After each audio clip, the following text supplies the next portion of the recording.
Happy Monday, everybody. We are back for another Monday Miracle, and tonight we are talking all about an 8-year-old boy who is doing absolutely awesome and getting some wins with emotional regulation, sensory challenges, and overall adaptability in dealing with change and transition, which is a big one for so many of the kids that we are working with.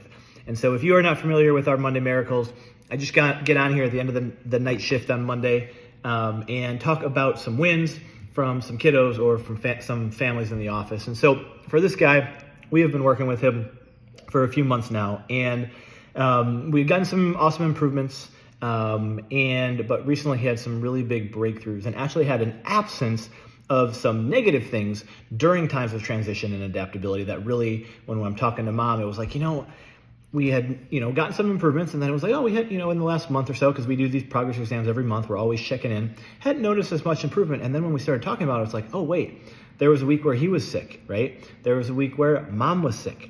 There was a week where mom was out of town, which is a big one, because when mom's out of town, that totally changes his whole routine, and his, have to be adaptable to that, right? And then there was spring break. And so we had just back to back, lots going on for this kiddo. And he was able to stay regulated. He was able to adapt, right? And he did great. And were there times where things got a little bit tough and, mom was out of town, the first day she was out of town, maybe there was a lot of FaceTimes that she, had to check in? Of course, right? But then he was able to adapt to it and regulate and deal with some of the changes that are typically pretty tough for him. And when it comes to the sensory side of things, he was able to get a new pair of shoes. And was it really tough for you sensory parents out there? That can be a really big deal. And it is a really big deal for him. And so we got a new pair of shoes, and the first day when he put them on, they weren't feeling right. He wasn't super thrilled with them.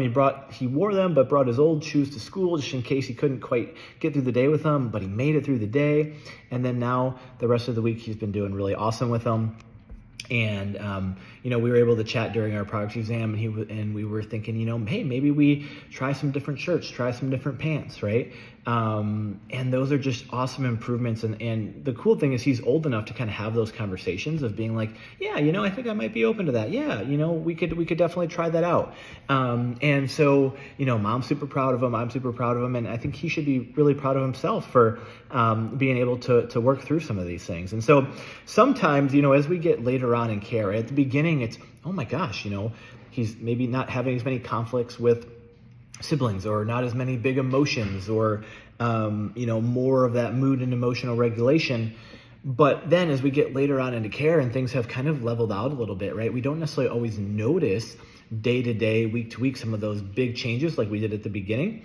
But then all of a sudden when we start to think back on what he had been, going through the past few weeks, and all of those different transitions and all of that change, which is really tough for him and tough for so many of these kiddos in the office, and he did really well during it. It's like, wow, that is huge, awesome improvement. So we still have a ways to go, but if your kiddo is struggling with transitions, if your kiddo struggles with the unknown, or really struggling with that overall adaptability, that is often a sign that there is just stress stuck in the nervous system. And we all know the story of stress, right? When I'm stressed, when you're stressed, we're probably less adaptable, right? We're maybe a little bit more irritable. Maybe we have a little bit less emotional regulation ourselves. And what we find in these kiddos is that they are just realistically kind of always in stress mode. And oftentimes it dates back to fertility, pregnancy, childbirth, early childhood development.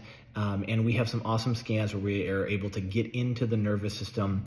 They're all sensory seeking. They're non-invasive. Nothing's going into the body like an x-ray or anything, but it gives us some awesome information of what's going on inside this kiddo's body and in your kiddo's body, in terms of why they may be struggling, and how we can help. And we start to release that stress out of the system.